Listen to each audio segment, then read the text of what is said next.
Good afternoon. My name is Whitman Toland, and I'm the pastor of the church here on 68, and it is an honor to have you guys. Really, I'm excited in that our heart, very similar to yours, in seeing the community lifted. As an example, our partnership with Out of the Garden Project, and here being able to work with you guys. So it's an honor to host. I think a great location, great venue, and just want to say thank you and welcome. Thank you, Pastor Whit. Thank you for hosting us. Thank you for the words of welcome. I want to thank everyone for being here today, especially our panelists. With Department of Health and Human Services, we have Jonathan Kapler, a Deputy Secretary. We have representatives from Undue Medical Debt and Healing Medical Debt, Eva and Dennis. And then we have a couple of doctors, Dr. Banks, Dr. Gallagher, and Jordan is going to be here telling her story, and we really appreciate your willingness to do that. Last month, we made a really positive announcement for the people of North Carolina. We announced that 2.5 million North Carolinians, which is about a quarter of the state of North Carolina, had $6.5 billion of medical debt relieved, taken off of their shoulders. And it's a huge benefit to people. It's a financial benefit, clearly, because they no longer are carrying this debt, which means that when they're out there applying for credit, their credit report isn't dinged, they're able to access credit at a more affordable way or access it at all. It also helps their emotional well-being. Having this debt can be a real psychological burden. Some people feel shame for not paying what they feel like they owe, even though nobody asks to get sick. Right. This isn't debt you choose to incur. It lands in your lap, often in very heart-rending ways. And then it can have physical consequences too, because it may affect your care. We're going to flesh that out a little bit in our discussion today. The program was the brainchild of my predecessor, Governor Roy Cooper, and his Secretary of Health and Human Services, Cody Kinsley, and their team. And as part of that debt relief program, it wasn't only about wiping out people's past debt, but it was ensuring that the 99 hospitals that participated, that they also have better programs as it relates to charity care, to make it less likely that people in the future also incur debt going forward. A really positive development. And I want to thank our hospitals, the 99 acute care hospitals, for being part of this program. Unfortunately, this last week, the Trump administration is trying to go backwards. It's trying to make it harder for programs, particularly the credit reporting agencies, to not report medical debt and hold it on their credit report, which hurts people's access to credit. And we've been, so I have written the 3 credit reporting agencies, Experian, Equifax, and TransUnion, urging them to continue to agree with North Carolina's program, which is when this debt has been relieved by the hospital, they should take it off the credit report so it doesn't hold people back.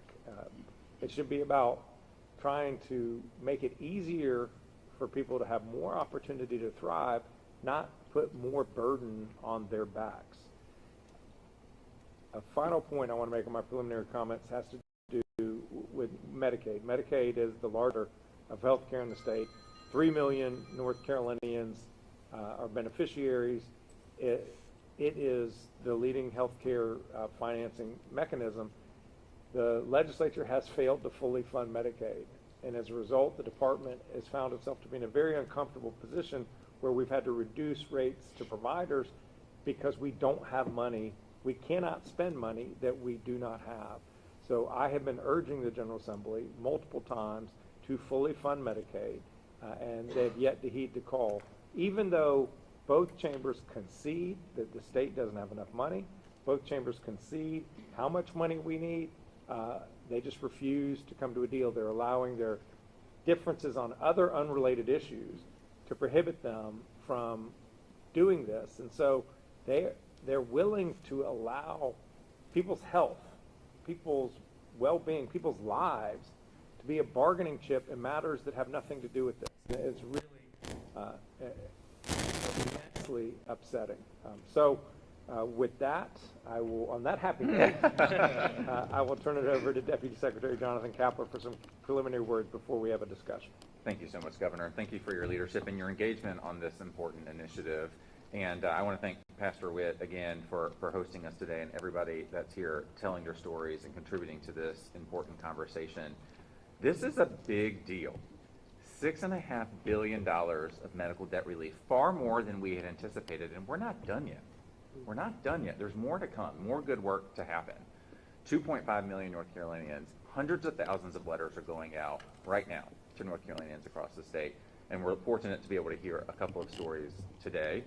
This is a really good news story and what has been challenging at times this year, and I think it's time for us to really focus on it and celebrate this. I also want to reflect back on being someone who is a part of this journey of getting this program up and off the ground. Can you believe that we're here, that people are actually benefiting from this program? Something that was initiated last year is helping people's lives right now, helping millions of North Carolinians. There is very little that we can do in that timeline that impacts that many lives. And it's really, really thrilling to be able to meet some folks who are benefiting from this program. And I just want to underscore the kind of unique nature of North Carolina's initiative of not only looking backwards to help clean up medical debt for individuals who have no way to pay to help themselves when they have a heart attack or they have a car accident, something that they didn't choose to happen to them and could not pay, and were carrying that debt for, in some cases, over a decade. And not only cleaning that up for individuals, but also moving forward and helping to mitigate that accumulation of debt going forward, and doing it in a way that doesn't rely on state dollars. So I'm just really proud of the work that we've accomplished here in North Carolina. There's really a lot of more good work to do, and it really helps to have folks engaging with us and telling your story. So thank you so much. Thank you, Jonathan.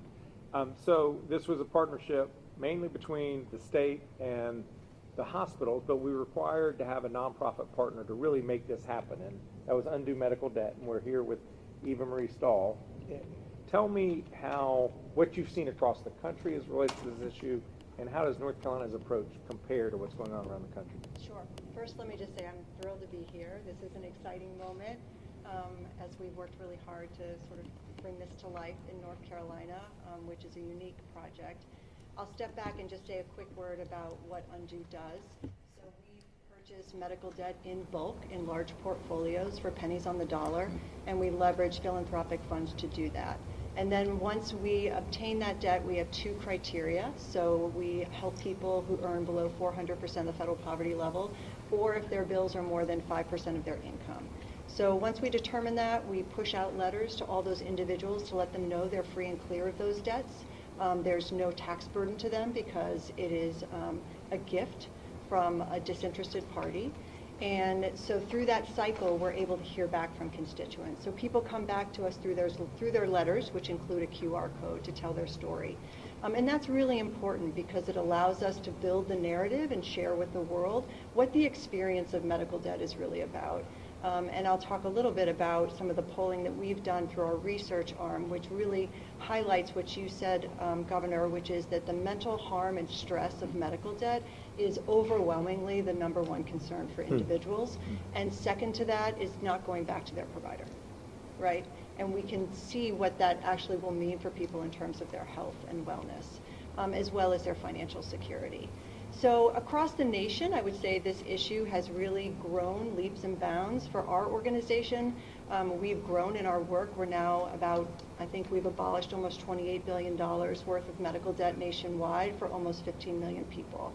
And in parallel, we've seen a sort of surging of policy action, right, across states. And they range from, stopping putting medical debt on credit reports, to limiting interest rates that you can charge people for medical debt, to improving and making financial assistance or charity care more robust and accessible for people. So I think what's exciting about that is that North Carolina entered at a unique moment, and it took all of it, right? And so that's what really differentiates it, is that one, they were able to engage and have all the hospitals in the state participate.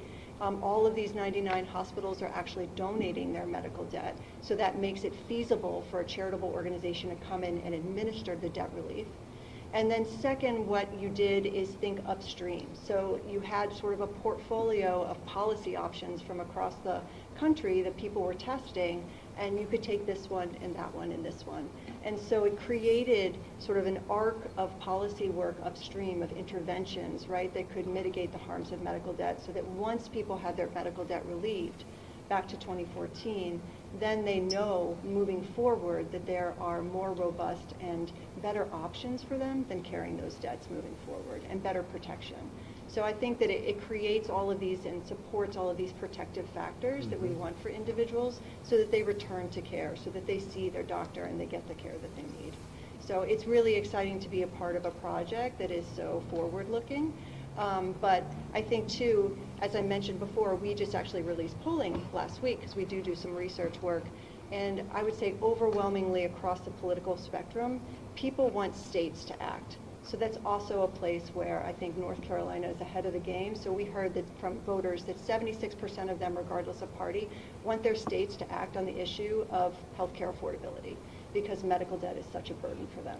So there's such intense support for this issue. There's bipartisan support. It doesn't matter, what team you're on, right? That everybody wants this relief and everybody wants action from the states. So North Carolina should be commended for that. Thank you for that national context. That's great. Now, before we go to the doctors, why don't we talk to two folks who've lived this issue.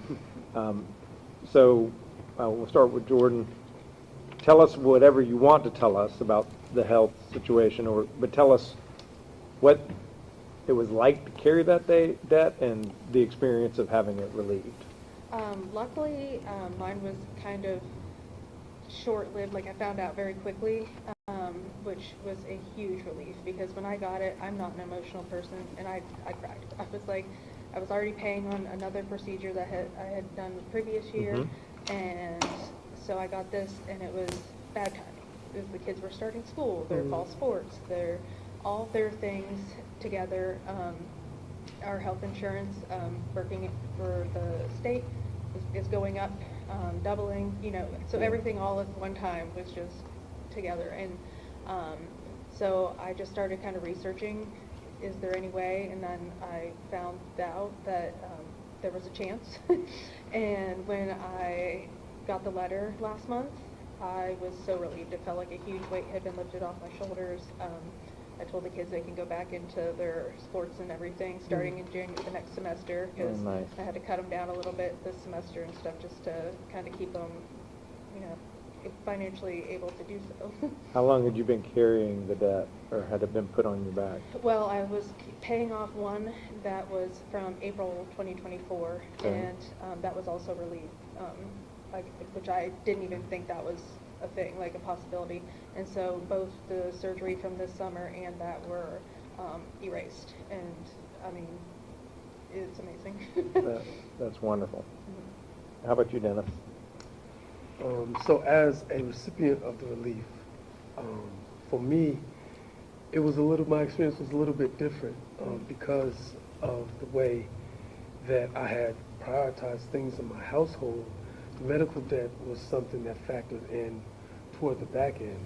The day-to-day survival, food, transportation, providing for the needs of the children in the household. Many of the things that you named were so front-facing that the medical debt and a path toward thriving, because the way medical debt impacts your credit, was really on the back burner, and survival was what was up front.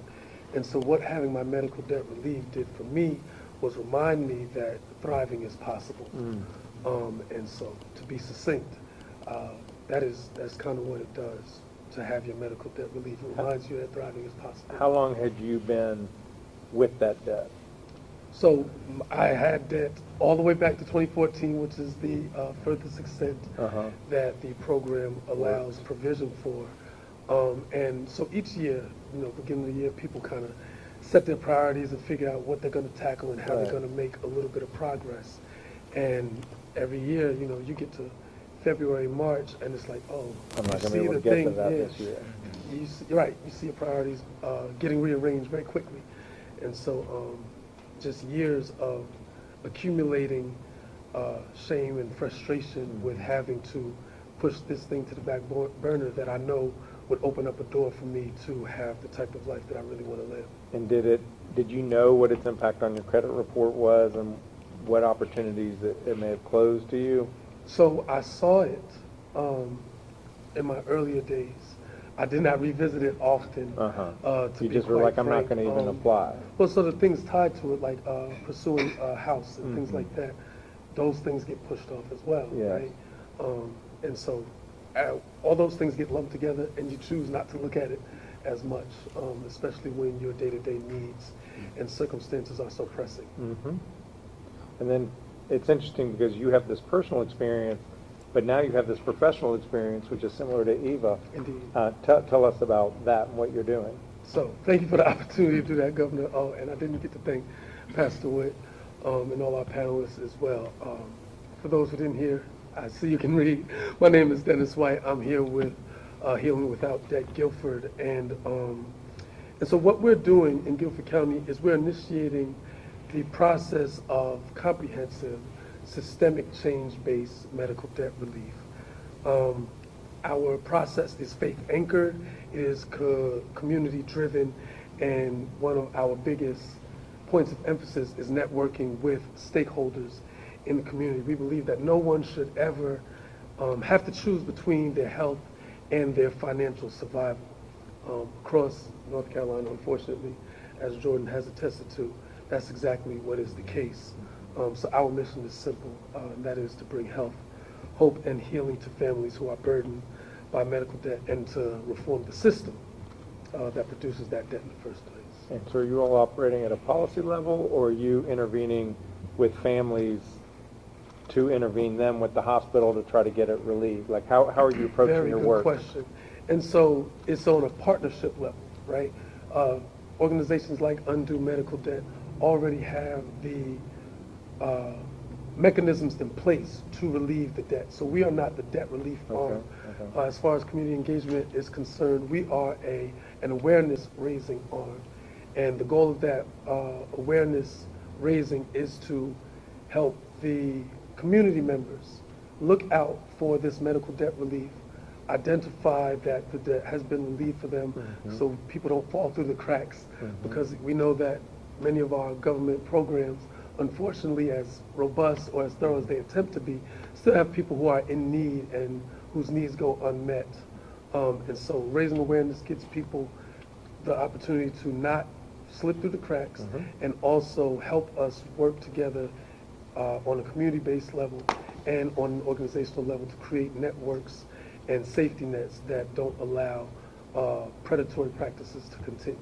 Good, thank you.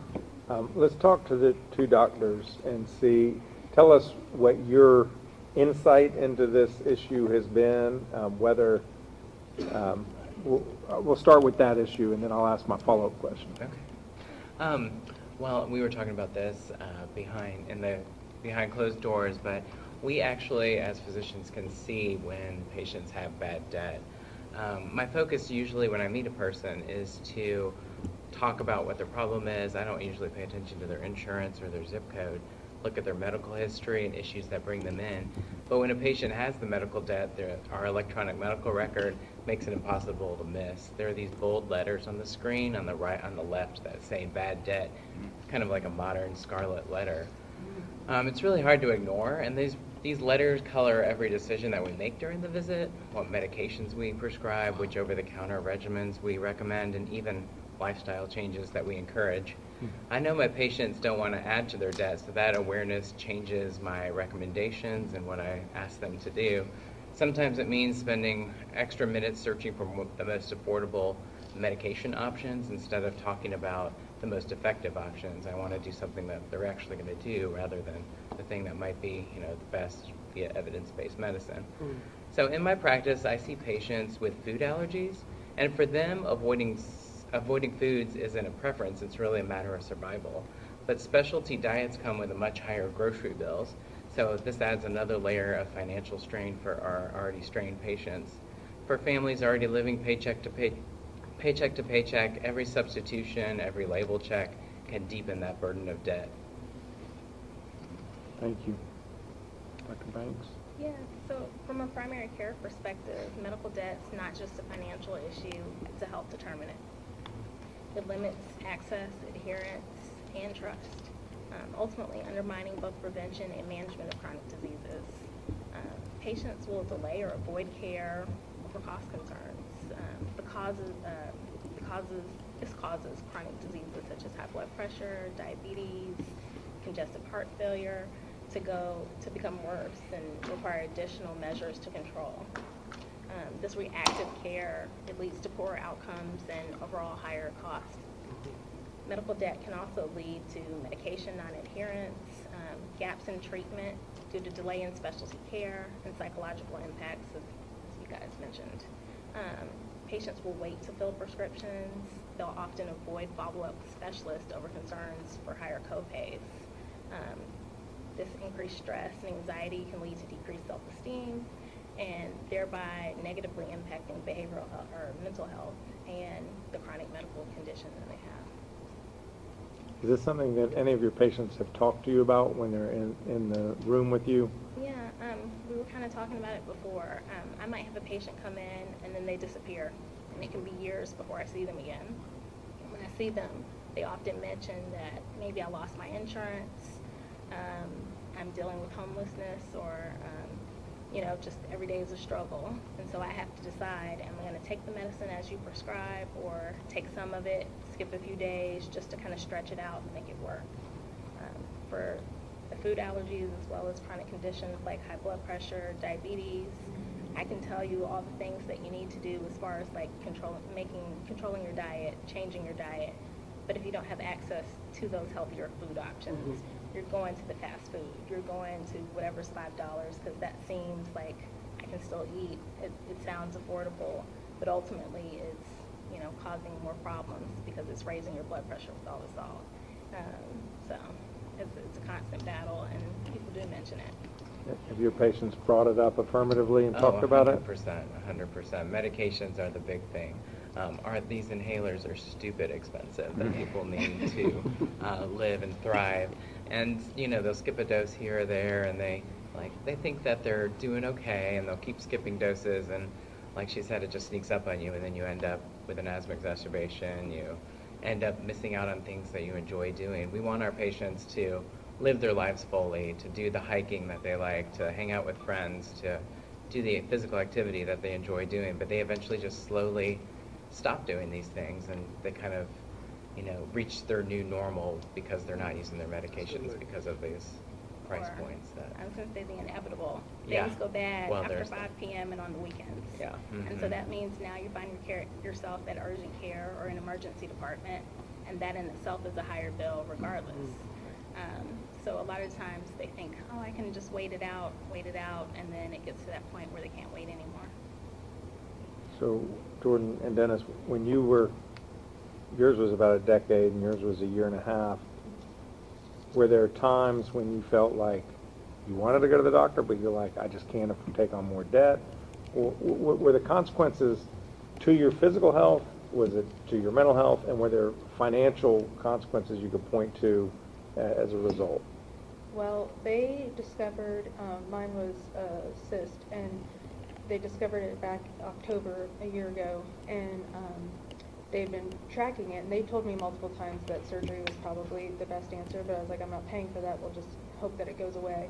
And by the time that they got to it this summer, they ended up actually having to remove the organs that was in because they didn't know how bad it had gotten. So that was an actual instance where the financial consequences resulted in delay, and the delay resulted in a worse health outcome. And even when I got the bill, I almost called to cancel it because I was like, I can't do this. And then I was like, I guess I'll have to figure it out. And I'm so glad I did because I felt so much better afterwards. I didn't realize how bad it had made me feel. So my friends and I used to joke about how expensive it is to call the ambulance. That used to be a joke. And then I tore my ACL and had to figure out whether I was going to drive myself to the hospital or try to navigate pressing the gas and brake. I'm not going to tell y'all what I did, but the fact that I had to make that choice and have to consider that is, I guess, what we're having a conversation about. Again, health. Yeah, and medical debt, what I think you're seeing here is that medical debt in and of itself traps people in a cycle of poor health and poor financial health that has ramifications well beyond just themselves as an individual. It impacts your family. It impacts your ability, as you said, to thrive. And it really is kind of a disease on the healthcare system. And it's one, unfortunately, that kind of centers the patient and provider relationship around collections and what the financial obligations are as opposed to the actual care that you're delivering. And you need to be focused on the care for the individuals, not trying to factor in how they're going to be able to afford these things. Right. And the two of you clearly are going to always try to put the patient first, but if you're a provider and you need income in order to stay in business, it may subconsciously affect the way you interact or how long you interact with the patient. If you see this glaring scarlet A, as you characterized it. So it's nice to know that the vast majority of North Carolinians are now going to be able to go to their doctors and not have that flashing scarlet A. A lot of what you all are talking about in terms of the consequences have to do with healthcare affordability. And this is very important for the two reasons. One is that it takes backward-looking weight off your shoulder. It improves the charity care policies at our 99 acute care hospitals, for which we are grateful.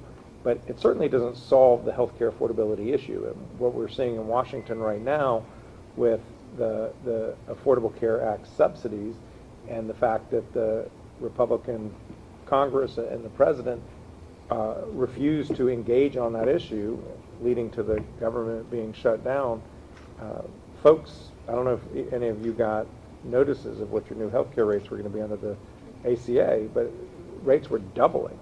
And there are going to be plenty of people who just say to themselves, I cannot afford that with all of the other immediate needs that you have, rent, shelter, food for your kids, whatever it is, that there are going to be a lot of people who will give up health insurance.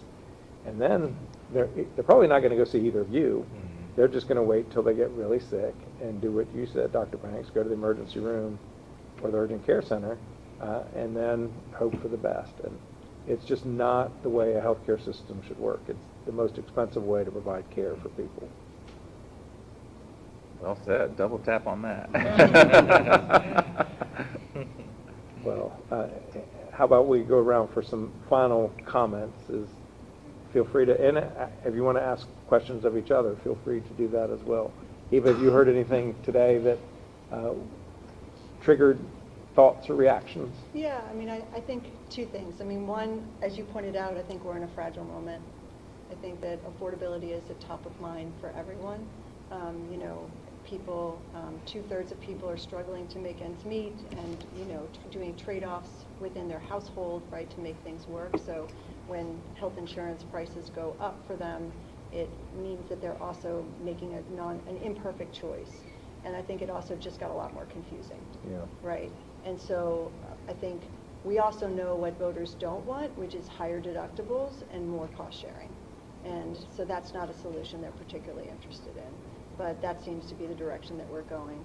And I think that what I've heard today too is sort of, it affirms that, right? That when you get those bills and you look at those out-of-pocket costs, whether it's a deductible or your portion of the bill, that it's just too overwhelming and it's unaffordable. So I think that it's unsustainable, but I also think that when states are taking action like you've done in North Carolina, that it is hopeful and it leads the way in being innovative and thinking about what can we do now, what can we do in this moment, and we can relieve debt and we can give people relief, and we can help them find a path to the support that they need to get the care that they need, and we can crack open an important conversation about the cost of doing business so that we can make sure more North Carolinians have access to the care that they need.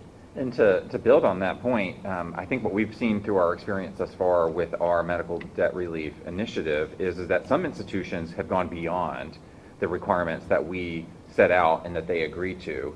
Is that when while they were going through the process and cleaning up these books, donating the debt to undo medical debt, they went beyond just the hospital setting If they owned physician practices, some of them went into their physician practices and cleaned up the books there, and some of them went into other facilities that they may own, because they realized this bad debt's not really doing anything for us. It's harming our patients. It's not really costing us anything to just, it's not adding to our bottom line. Because they know they're not collecting. They're not going to anyway. collect it. And so, but it is having negative health ramifications on individuals that are holding that medical debt. And so let's get rid of it. Let's reorient our relationship. And so huge credit to institutions across our state who I think are realizing that this is something that can make a difference in people's lives, and that they're going beyond what they even agreed to with us last year. That's great. Any concluding thoughts? Yes, I appreciate how everyone has spoken to the comprehensive nature of medical debt on an individual level, and we've touched on how it kind of impacts or has ramifications and implications on the systemic level. I just wanted to go into that a little bit deeper, because when we talk about medical debt, we're not just talking about numbers on the page or data markers. We're talking about people's lives. We're talking about souls. We're talking about spirits. And so that is kind of what empowers Healing Without Debt Guilford's our initiative approach, because we desire to move people from prevention to transformation. And so we have a 4-pillar system that we use, which includes relieving, preventing, protecting, and reducing. The reducing element is critical, because what we are attempting to reduce is the stigma that is associated with medical debt. Please excuse me. So the stigma that is associated with medical debt in particular, and debt as a whole, is something that really plays a role in people's anxiety, people's confidence level to seek care, people's experience of shame in intracommunal settings such as church congregations, as well as at large. And so that stigma piece is really something that our approach tends to, is attempting to kind of disrupt. That is why raising awareness amongst community members is so important, because when we get in conversation with one another, we hear one another's stories, we don't have to feel so isolated in our experience with the burden of medical debt. And just to underscore that one point, Sure. this is applying to 2.5 million people. Yes. So we're not talking about 2 people. Indeed. We're talking about 2.49998 whatever. Help me with the math. You were 2 of millions of people. Yes. And so that underscore is, we want to put that in conversation with the fact that as broad-reaching as medical debt is, as wide-reaching, as medical debt is, unfortunately, when you have it in your household, it still feels like just you. It still feels like just you. And so this is why the systemic approach that that Healing Without Debt Guilford takes is so imperative. Our desire is to end the cycle of medical debt by fixing the systems that create it. And that means creating consistent statewide standards for charity care eligibility and communication. That means funding community navigators who can help patients access financial assistance before bills escalate. That means eliminating medical debt from credit reports, or continuing to keep them off credit reports, so that these people who have medical debt can have a better opportunity at long-term financial stability. And that means embedding stigma awareness training in healthcare providers and in healthcare settings to ensure compassionate and respectful interactions. Thank you, Jordan. Dennis. Yes. Jordan.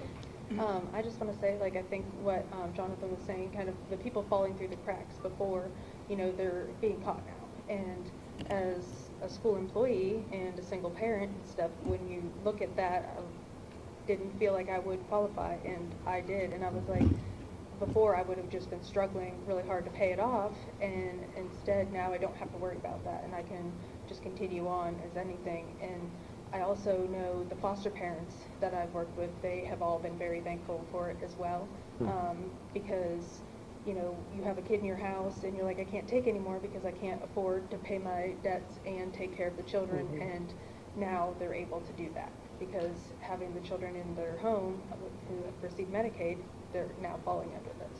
That's great. So it's just been great. Happy to hear that, Jordan. Well, for me, a lot of times I feel like when patients come in, I'd like to focus on their actual health care. That's what I went to school for. but a lot of times I am the negotiator, and I have to reason with them and, let's call it what it is, sometimes beg to get them to do what they need to do for their health. You know, it's not helping me, it's for them, but because of that debt, they're hesitant to do the, you know, the things that they need to do for their betterment.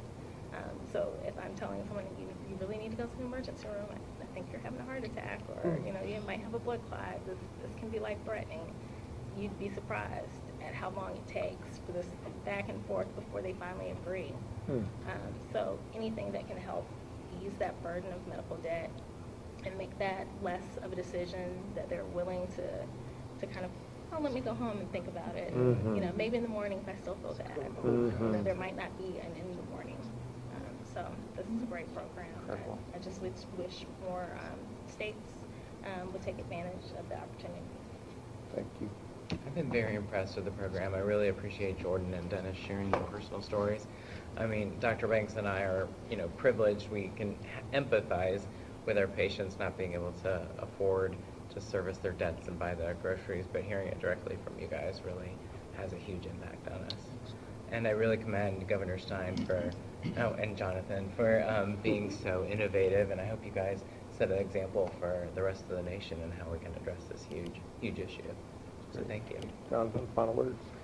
I'm just appreciative of everybody telling their story. I think we were surprised when it was 2.5 million North Carolinians that benefited from this. You're exactly right. It was the quiet crisis in the state. Everybody felt alone. In North Carolina, we had the third highest rate of households with medical debt in collections. This is a huge problem in our state, and we have taken an enormous step forward, and there's more work to do, and I'm glad to be here to do it. And that was going to be my final comment. Yes, the legislature is refusing to fund Medicaid. Yes, the federal government is causing people's health insurance rates to go up. These are terrible things, but it is not all doom. There are people out there, and I want to again commend Governor Cooper, Secretary Kinsley, Jonathan, the people who started this program last year.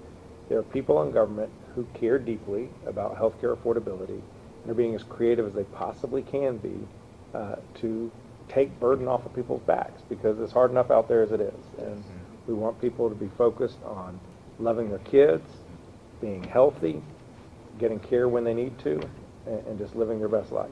So thank you all for what you do. Thank you. Thank you all for being here. All right, everybody, thank you so much for everybody who came. Thank you for all your contributions. What we're going to do is we're going to do some group photos for a few minutes. I can find out. Madison right here is going to help, and then I'm going to grab the prize, and we're going to do a gavel out in the hallway. Thank you.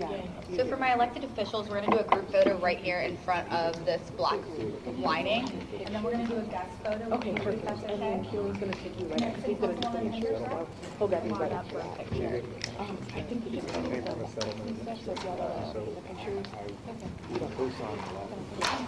Oh, yeah, of course. Of course. My coworkers are going to be just send it to Providers should go back and say, take that credit off. They should. They're telling us that they are. They have to. All right, if I could have my elected officials stand right here in the front. We're going to go ahead and already have y'all sanctioned, so you can just slide right in. City Councilwoman, Mayor. Come on, Doc. Go ahead, we'll just come right here, and we're just going to have the governor slide right in. Oh, perfect. Hey, Brandon, how are you? Good, how are you? Good. Did y'all know each other before today? Well, just notes. Uh-huh. Yeah. That's great. Governor Stein, we're going to have you do a group Oh, photo with the please. elected officials. I would be honored. How's everybody? Good. Nice to see you. Thank you, thank good to you. see you. Good to see you. Good. Oh, my goodness. Yes, thank you for